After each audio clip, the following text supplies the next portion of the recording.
first matchup, and then he had a much clearer path to the finals. He did beat his worst matchup in Teos and in a certain sense, he was discounting the fact that there was a second copy of that in the top 8. Which is Erik Smith's deck. I think it's because if you look at Erik Smith's road from top 8 to the finals, it is brutal for him. Yeah, so both players resolve mulligans, and Greg Hatch leads off with an island, Erik Smith with a mountain. Neither player has a 1-drop.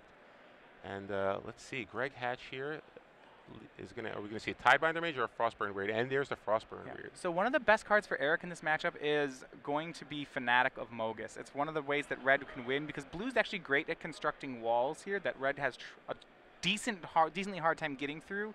So what Erik does oftentimes do in this matchup is just really become this big devotion deck. It gets lots of symbols onto the table, then they'll like play a Perforos and activate it a few times, or maybe play a Fanatic Amogus for something like 7 or 8. Yeah, because that's the thing. The mono blue devotion deck doesn't really have a lot of good ways to deal with permanents. So just being able to get a bunch of red mana symbols in play, you could 1 or 2 Fanatic Amoguses could win the game on its own. So Erik was able to answer the Frostburn Weird with a Burning Tree Emissary into Mizium Mortars, but Greg responded with a Night Veil Spectre.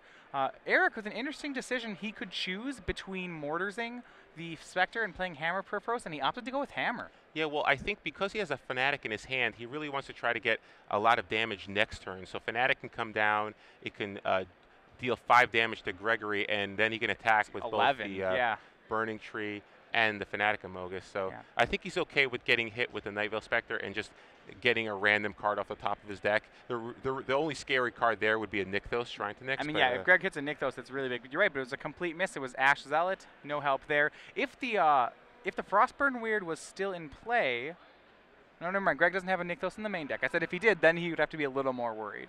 But you're absolutely right. Yeah, so Greg just doesn't have a 4th land drop, just has to play a Frostburn Weird, and here's a Boros Reckoner here, so it's going to add more mana symbols to the devotion count, and making Fanatic Amogus even more dangerous here. So Erik Smith doesn't have a 4th land himself, but actually Boros Reckoner has a very safe swing here because if Greg blocks, the Boros Reckoner will take down the Frostburn Weird. Yeah, so it looks like Greg does have a Rapid Hybridization in his hand. He's debating whether or not he wants to just use it here on the Boros Reckoner.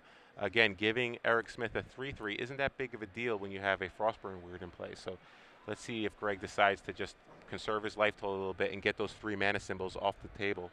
Yeah, well, I think he has to. Yeah, you're right when you say the mana symbols. Right now, this Fanatic of Mogus is dealing 8. This is exactly how Erik wants to win these games. Yeah, so it looks like Greg is going to cast Rapid Hybridization here, and I like this play too.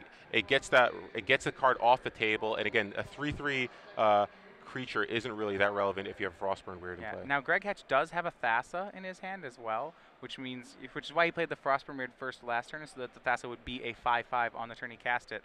We see Night Veil Spectre hits, and it gets a Perforos. So pretty fortunate there for Erik, because not only did he hit a card that Greg couldn't cast, but it takes another non-land card off the top of his deck, and Erik is stalled on 3 mana right now. However, Greg hits what is usually his trump card here. It's Master of Waves with a devotion of 6. It is 14 power on the board. Greg immediately usually needs an overloaded Mortars or a Change to the Rocks to have any game against this. Oh, wow. And the 4th land Erik did draw was a Temple of Triumph, so that's going to come into play tapped. He's pretty far away from being able to overload Mizium Mortars there to deal with those Elemental tokens. So Greg is going to get to untap here, and let's see what he decides to attack with. It's very close to lethal if it isn't already. So let's see here. We have 12 creatures. Does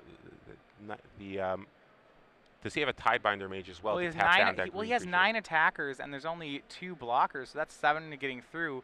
And the Frostburn Weird. Yeah, so Erik to have enough blockers is going to have to sack a land to hammer a Perforos. Yeah, which, again, I think you really prefer not to do. You got to do what you got to do. But he looks like he does have the Tidebinder Mage, so yeah, I think this is going to be lethal here. So Tidebinder Mage taps down the Frog. Now even the hammer activation will not be enough. Is he going to hack with Frostburn Weird as well? Let's see. 2 creatures block. I think if he swung Master and Weird, it's lethal. He can. Master's a free swing here if it's lethal. Yeah, if he attack with the Master and the Frostburn Weird, I think it's lethal. Yeah. But either way, it'll probably be lethal next turn. Yeah, either way, it's probably going to be lethal. So Erik is forced to sack a land, and he blocks an elemental, 2 elementals. It gets a 3/3 Golem token in play, and Greg Hatch in really good position here to win this game. A chain to the rocks. It gets revealed from Erik's. That's really, really lucky for Greg. That was that was one of Erik's only outs to master the waves there. So wow, really lucky draw there from Greg. And Greg Hatch defeats Erik Smith 3-2. Very, very fortunate there. It looked pretty good for Erik at one point. I mean, he had a lot of red mana symbols in play. He had a plan with Fnatic, and but unfortunately for him, he stalled in 3 lands, and Gregory just drew that master waves just in time. Yeah,